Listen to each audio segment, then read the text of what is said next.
When most of us first start out trying to learn how to solo, especially in a rock or a blues style, we're often told to use a minor pentatonic scale. And it's a good scale to start with because there's only 5 notes and each one of them will sound good over the chord. So as an example, if I play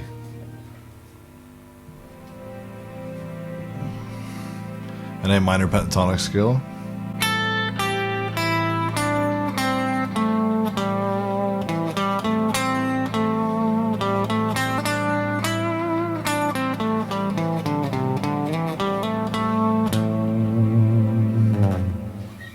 so I didn't need to worry about notes that might cause issues or dissonances. All 5 notes sound good against the chord. And then once you get past pentatonic scales, if you move on to 7 note scales or 8 notes or all the way up to playing chromatically, you have to be more careful with the choices that you make. For the sake of this video, I'm just going to do an A minor 7 chord the whole time. And I kind of wanted to treat it like baseball or rounders. If you're in the UK, the A minor 7 chord has 4 notes in it, so we could treat those 4 notes like the 4 basses in the sense that those are the safest notes you can play. And instead of playing across the neck like you normally would for a pentatonic scale, just to demonstrate this, I'm going to play entirely on the G string. First thing to do is to find those 4 notes, right? So an A minor 7 chord has A, C, E, and G. A on the 2nd fret,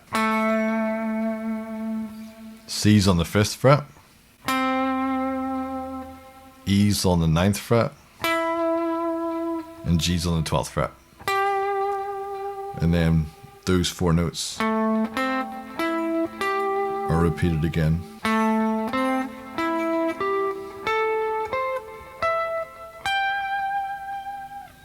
Just want to play those 4 notes, those chord tones against the chord. They're perfectly nice sounding notes. They're, as I say, they're the safest notes you can play. They're also could be a little bit boring if that's all you played, because it's like it's too safe. But let's see what they sound like against the chord. So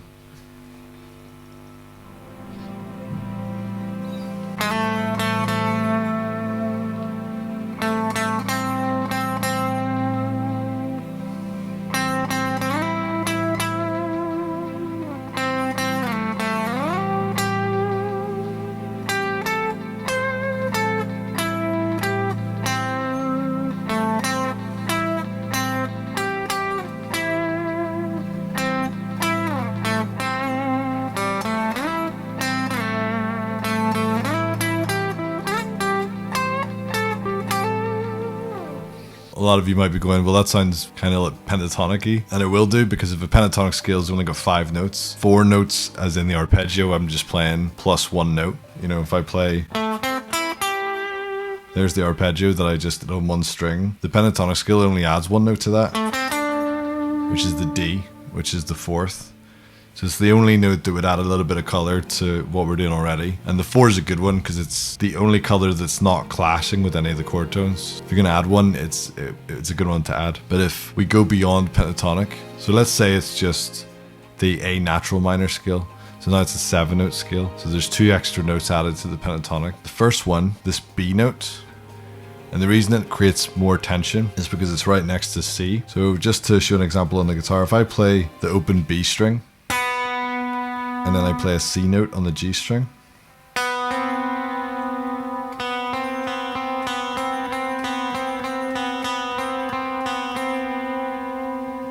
right, it's causing a little bit of dissonance. So when the band's playing the chord in the background, that B note is rubbing against the C that the band's playing in the chord. So that can cause a bit of tension. And then the other one is F. This one's even more tense sounding. So again, the band's playing an A minor 7, which has an E in it. And if you play an F, that's going to create this sound.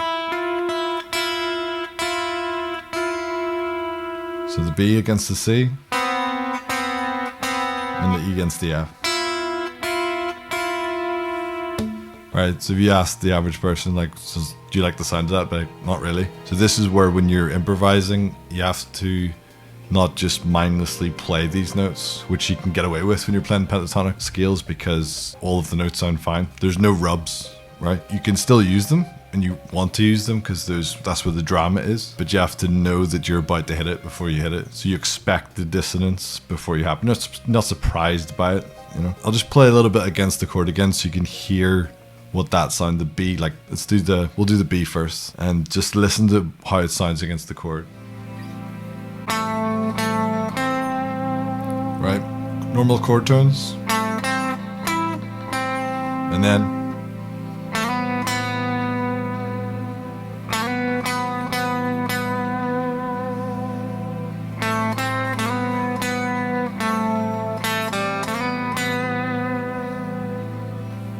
so it sounds unfinished. So often people hear it resolve, in their own minds they'll hear it resolve one of two ways mostly. You either resolves down to A, so B to A, or you hear it resolve up, so B to C. So here's what both of those sound like.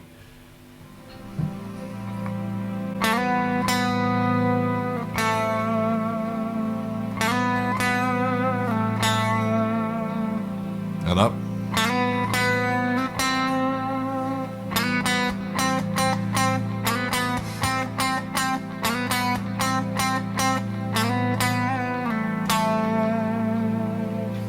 Just to continue with the baseball or rounders analogy, if the chord tones, those 4 chord tones, if those are the safest places to be, maybe the notes in between could be you running between the bases, because that's a chance where you can get caught out as you're running from one to the other. And even if you do play these notes that are a little bit dissonant, they nearly always you're running towards one of the chord tones, so you're trying to target one of the safe notes.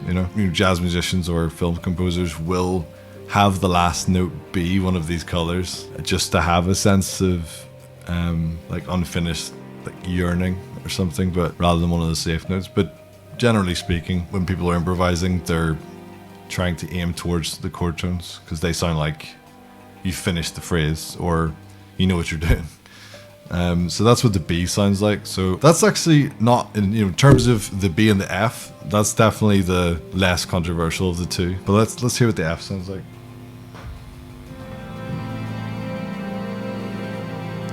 So I'll start off with chord tones again. So.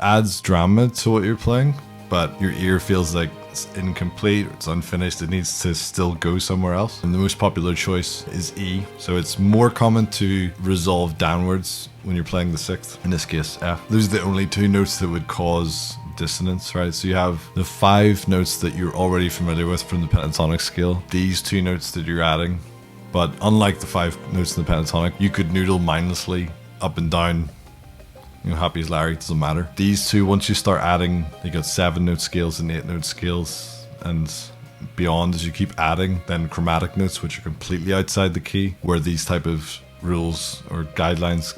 And thirdly, the code is more what you'd call guidelines than actual rules. They apply even more so. So let's try a couple of those. B and F were causing a bit of tension, so you had to be careful with them. Notes that are completely outside the key, you have to do the same thing. And if you're not used to it, like sometimes you just don't want to play them because you're like, initially you think, why would anyone want to play these? Sometimes people make analogies to cuisine as well, where the pentatonic scale is a kind of flavor that most people are familiar with, and so that people are accepting of it. And the more out there you go, if you pick notes that are outside the key, it's sort of like an acquired taste. Like you have to hear it enough. Like I remember not liking bebop initially, because people would be used to the sound of flat 9s and sharp 5s, but I wasn't, so I didn't like it. It's like you just don't understand it. It took me a few months to start to get those particular sounds, and then after you get used to it, you start to enjoy them. And then you have to worry about who you're playing to. Are the people you're playing to going to appreciate that you're adding flat 9s, or are they the type of crowd that's more used to pentatonic sounds, and if you give them anything else other than that, be confused or angry. No, God! No, God, please, no! No! No!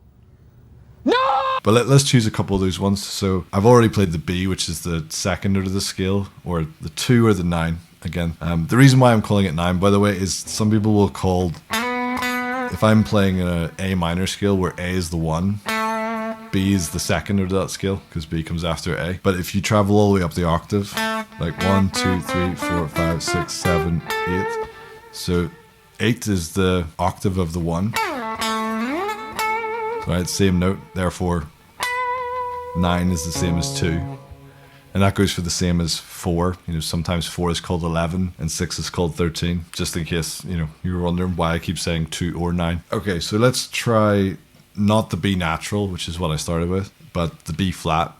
So this is going to be really dissonant, just because it's going to rub against the A. So let's see what that sounds like.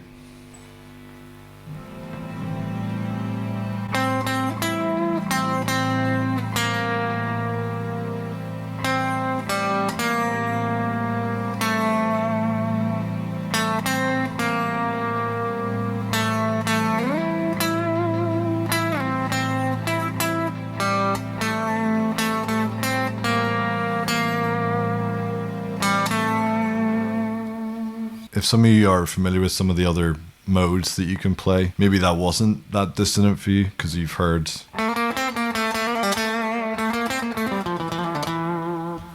that type of thing before, and therefore you don't hear it as a harsh sound. A natural minor has a natural 2.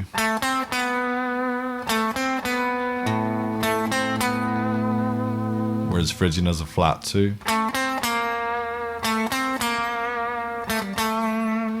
Again, you don't need to know that it's from the Phrygian. You can just, all 12 notes can be seen as just, you have the 4 safe ones, and then you can play any of the other ones. So you got like 7 left to choose from. Even if you knew no theory, you could just use your ear, you know, and just categorize them yourself in terms of how harsh you think those notes in between are. And then eventually, if you want to learn the names of those things, so that when you talk to other musicians and they mention certain names or certain intervals or certain colors, you know what they're talking about. You know, a collective common language for describing all these different sounds that we're talking about. But if you just, at the beginning, if you don't want to go learn a bunch of theory right away and you just want to kind of just experiment with, okay, I've got those 4 safe notes, I can play all the notes in between, I just need to be careful with them. You can listen to them yourself and categorize them yourself. You can give them a 1 to 10, what do you think is like the most harsh? So if A being the root note is like the safest note to play, so it's like a 1 out of 10 because it's not pissing anybody off. 10 out of 10 being a color that you listen to and go, geez, like that,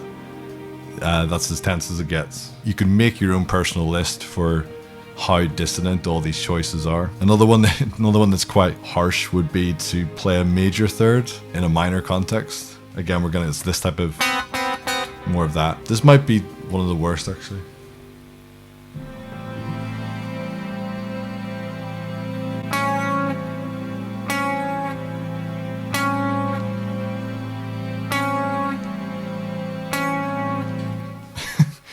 Okay, so if you're hearing that going, right, that's never usable. That's just, who would make that decision? But actually lots of musicians they might not just play it like that, where it's just blatantly plucking it and letting it hang for ages. You can still sneak it in.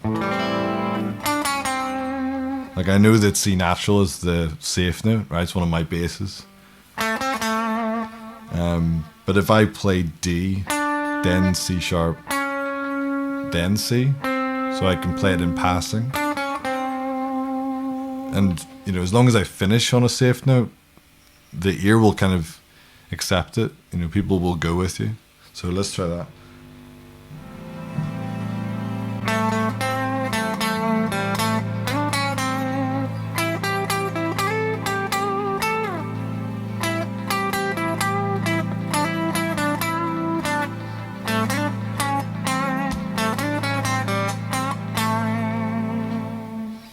You know, so that's an example of throwing it in. Play it in passing, and now you've found a way to play a note that you would have thought, I'll just avoid it completely, but it's not true. When people say you can play any note on any chord, they are serious. But again, it's how you do it. How do you get away with it? How can you make a phrase that includes that note but doesn't linger on it? You have to know that it's going to be one of those tense notes before you play it. You don't want it to be a surprise. You don't want to be surprised by the note. You want the audience to be surprised by the note. But there's no notes you can't play when you're improvising. Whether it's minor key, major key, doesn't matter. Minor key even more so, because you already have those you know, natural minor scale, harmonic minor scale, melodic minor scale, and they all have different versions of the 6 and the 7. Each one of those is, I mean, even people, you might play.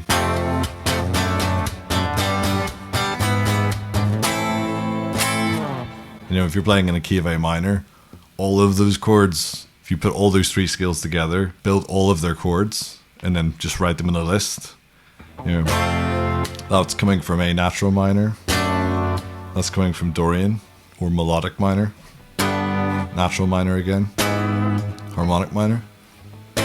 So that's a wide collection. So in your solo, everything from the E, the 5th, to the next octave A is in some form of a minor scale. If I go down the way, the flat 5, that's in the blues. The natural 2 is in lots of minor scales. Dorian, harmonic minor, melodic minor. And then Phrygian's got the flat 2. So that's 11. The only note that's not in any of the minor scales available is the major 3rd. And even that one I just showed you, if you play it in passing, you can get away with that. So there isn't any note you can't play. If you hear someone say you can play any note on any chord, it's not exactly that helpful. You don't believe them at first. Even if you did, like, where do you start? How do you go about achieving that? So it needs to be built from the ground up by having a foundation of the band's playing a chord. Okay, I can start off by playing just the notes the band's playing, so how could I possibly mess up there? Then you're playing notes that are in the key, but not in the chord, so a little bit more adventurous, and then completely outside. So now you're playing notes that are outside the key completely, but again, if you built it from the ground up, you know how to get away with it. You know there's certain devices you can use that will make sense for the audience. And as long as you wind back on one of the basses, so as long as you go home, the audience should follow you wherever you want to take it. Alright, that's us. Thanks for watching. I'll see you next time.